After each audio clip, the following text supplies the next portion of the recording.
Okay, thank you, Fabio. In fact, my purpose here is just to whet your appetite for tomorrow. Try to show you what it's possible to accomplish using PyQt development framework. Sorry?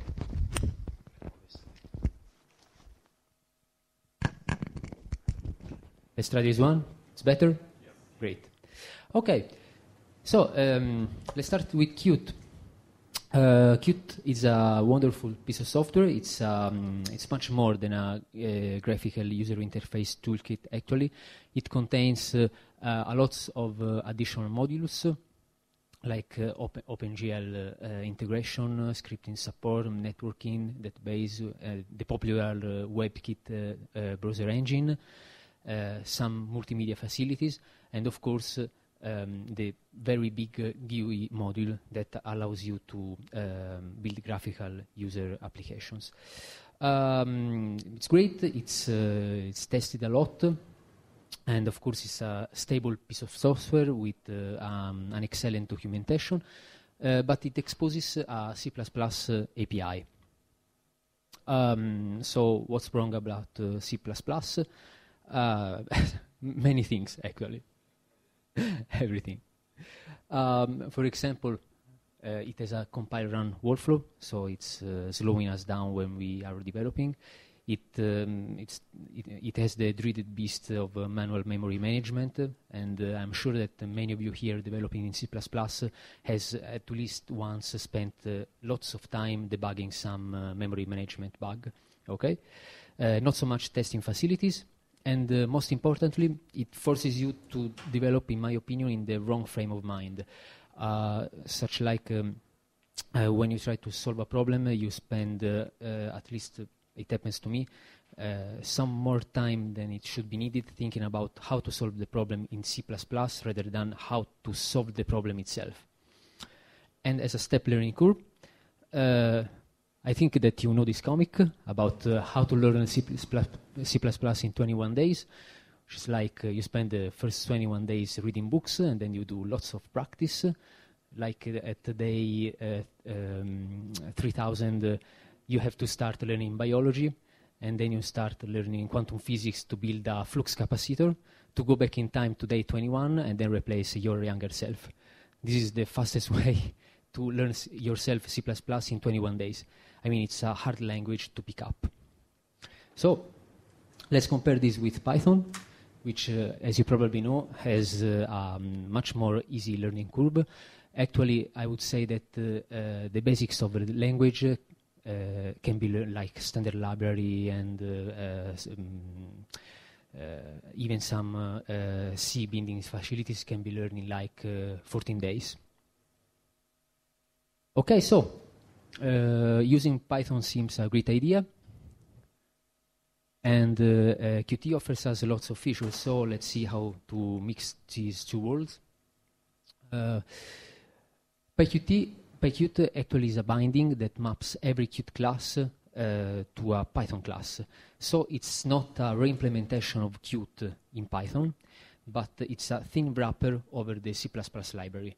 And this makes it easy to keep in sync with Qt, so we get basically for free all the hard work that Nokia puts into the framework. And we also get to use the same very, very good documentation, in my opinion, that comes with Qt. PyQt is developed by a company, is backed by a company which is Riverbank Software. By the way, I think that Phil Thompson, which is the CEO of Riverbank Software, is at the EuroPython. Is Phil here in this room? Okay. Okay, let's say it. Okay, thank you. So, let's see how it's possible to mix Qt's feature set with Python development speed, basically to get profits. Does this make sense at all? I'd like to do a quick reality check based on Develer, which is the company I work for, the Develer experience. We actually have developed a CAD, application designer for fashion design with PyQt, we have used it from day one. We have like 200,000 lines of code base, and this is including tests. So if you do a proportion like 1 line of Python roughly to 10 lines of C or C++, you can get an idea that it's a vast code base. And this program went in production since 2008 and is currently maintained by Developer. And the customer is very happy about how easy it is to implement new feature. So I think that this proves that Python and PyQt wins even the maintainability on the long run. Another example, we rewrote a control panel for a medical hardware appliance. It was a rewrite of an application written in C++, developed in 1 main year. It became unmaintainable, and we rewrote it using PyQt, completed in like 3 months. So the customer was pleased. And if you want, you can talk to me. I have some other examples of how PyQt improves your productivity. Let me also debunk some urban myths. Python is too slow to develop real applications. That's a common urban myth that you hear. It's not entirely false, of course, but in a typical graphical user interface application, using PyQt, the bulk of the program, I mean interaction with showing windows and laying out widgets and so on, that kind of thing is happening inside the C++ library, so it's this kind of tasks are running at C++ speed. Another myth is that you use PyQt, you use PyQt, and you have to distribute your program source to your customer.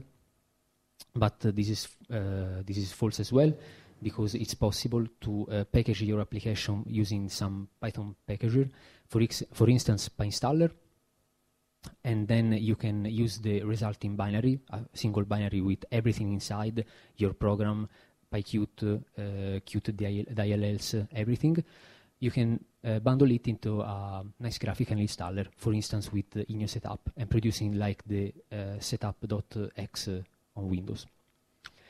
So, what are we going to see tomorrow? You come to our training, we will show you, of course, the obligatory Hello World.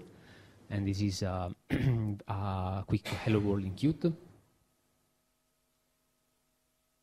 We will show you how widgets in your graphical user interface can interact one with each other using a nice Qt feature called signal and slots, which is like each object exposes a set of signals that compose basically its API, and a set of slots that are the actions that can be performed on that widget. So using this signal and slot system, you can connect the link an action that has to be performed, the slot, to be performed when this sender emits this signal. This is a nice feature of Qt. Then we will show you how to create nice main windows and dialogues. So, for example, toolbars that are faithful to your system, to your graphic window with system environment, and respect the preferences about whether to show only icons, only text, icon and text, and so on. We're going to show you how to create menu bars with actions in it. And a big part of tomorrow's presentation is going to be about the paint system of Qt. It's a very powerful 2D painting system. In my opinion, it's one of the most powerful, at least limiting ourselves in the 2D bidimensional, that is, domain. And we are going to better detail how the various Qt classes can be used to implement nice things like reusing your very code that you use to draw on screen, for example, to produce printed reports, or accelerating your graphics using OpenGL, this kind of things. And this is going to be a big part of the presentation. So with that knowledge, we are going to try some nice effects, like doing a flickable list. This is a cover follow example, and we are going to implement something like this using QPainter, which is the Qt Paint engine. And of course, we are going to introduce Qt WebKit, which allows you to use the feature of WebKit from your PyQt application.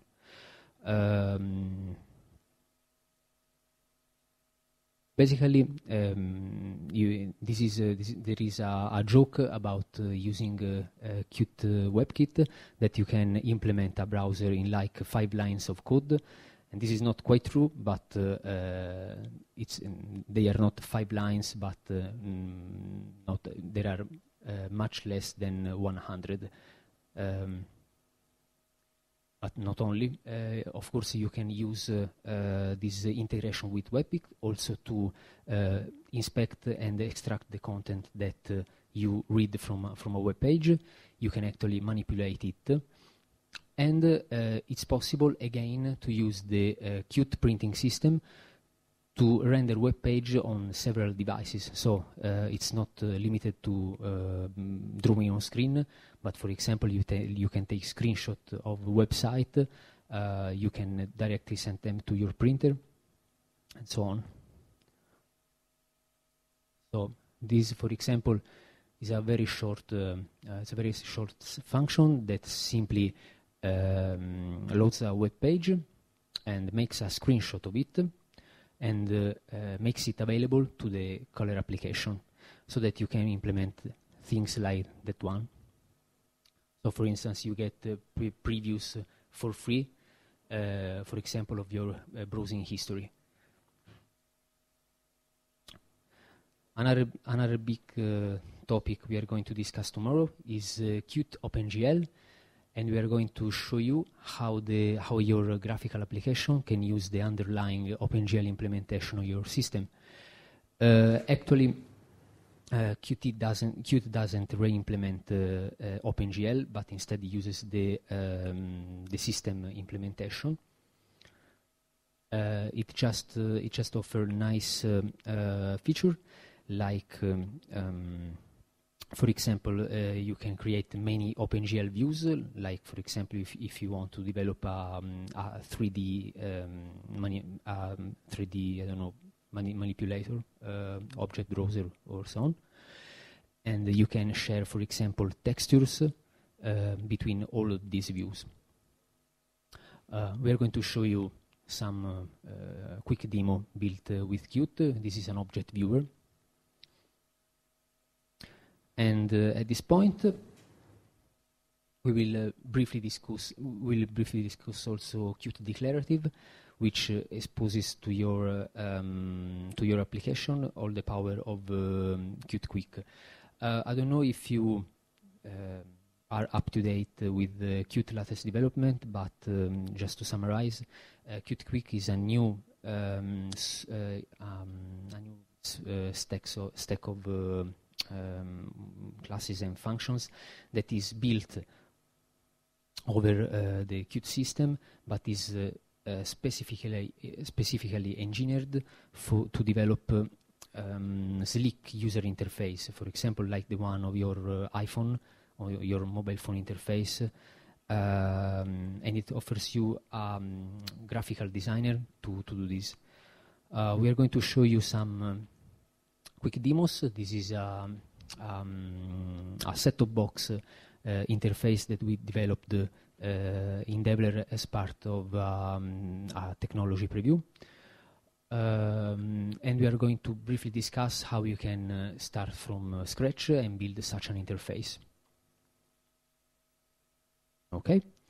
One last thing is going to be about internationalization. That is the problem of making your application available under different languages and keeping the same code base. It's actually not an easy task, because the language is not the only problem.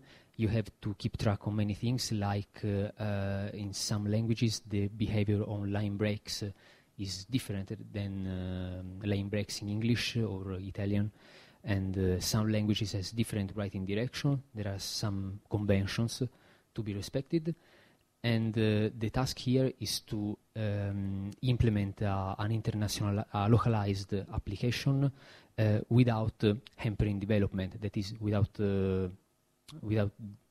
this task getting heavy on you. And finally, we're going to show you how to integrate PyInstaller with PyQt, because as I said in the beginning, we want you to start from scratch and be able to build your graphical user interface application and be able to actually distribute it without depending on asking your customer to install the Python interpreter or something like this. So we will do a small demo, like we are going to take a PyQt application written in Python, and we are going to use PyInstaller to pack everything, so the Python source of the application, the PyQt libraries, and the eventual data files like icons and backgrounds and so on that your application uses in a single executable. And then we are going to build an installer from it to be distributed to the final customer. So that we can avoid the weird situation like asking your customer to apt-get Python and PyQt, and maybe your customer doesn't know what you're talking about. That's it. If you have any questions.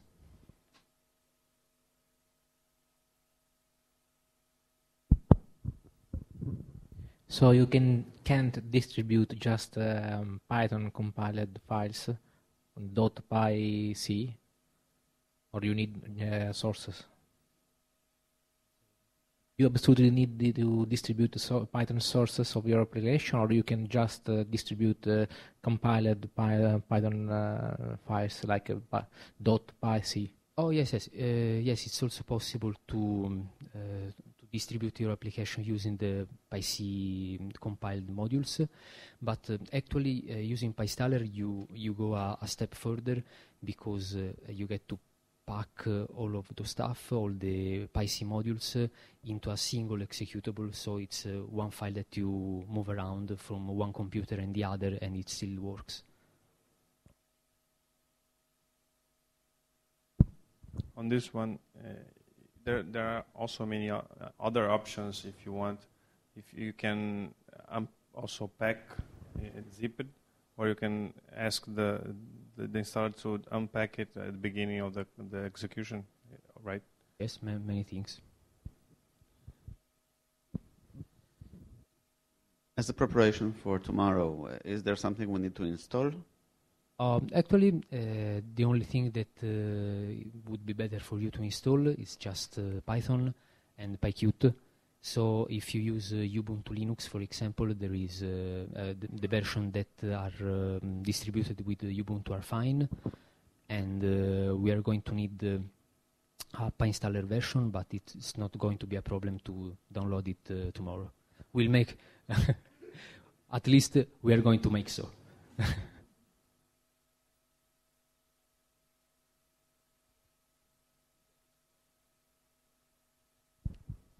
What is the future of PyQt now that PySide has gone stable?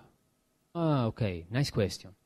For who doesn't know, PySide is a parallel project to PyQt. That is, it implements a binding to the Qt libraries. It was started like I don't know, like 2 years ago. And it basically implements a wrapper much like PyQt does. The underlying technique is different, but the most visible difference for the user is the license. I think I can't really comment on whether one or the other is better only on license. I can tell you that we are using PyQt. We have been using PyQt for like at this point 5 years and something, and it's a very, very stable library, and it's receiving almost daily fixes, improvements by Phil Thompson, and I actually got to rely on it because I think that the sharp angles, if you want, have been rounded at this point. I think that PySide is an interesting project. Of course, we as UI developers, we have to keep an eye on it, but I think that declaring it stable, it doesn't directly mean that it's going to be as stable as PyQt. And I'm saying this just because I have been working with PyQt for like 5 years, and it's really a reliable library. And I know that Phil Thompson has gone a long way making it fast, bug-free, and stable. It took a long time, and PySide is younger from this point of view.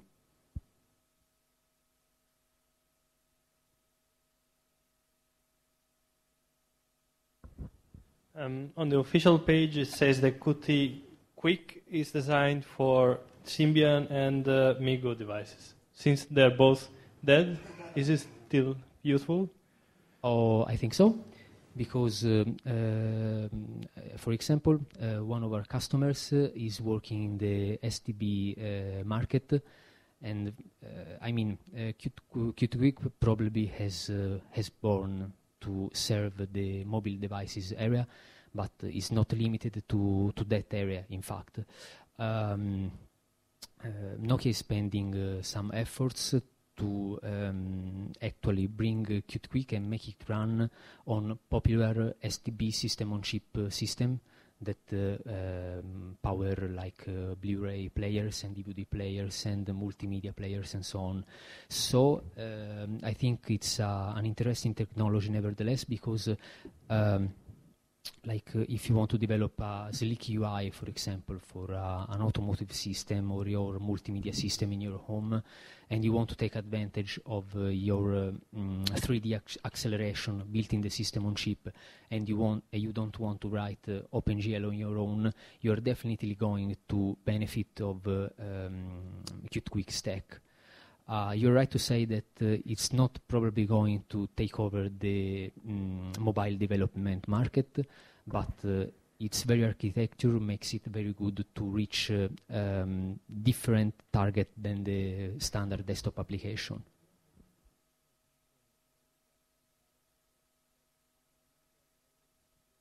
From your experience, how expensive is packaging together an application which uses PyQt, and particularly with, if you need to use the Qt WebKit, for example, since a renderer is in any way a big project with a lot of code.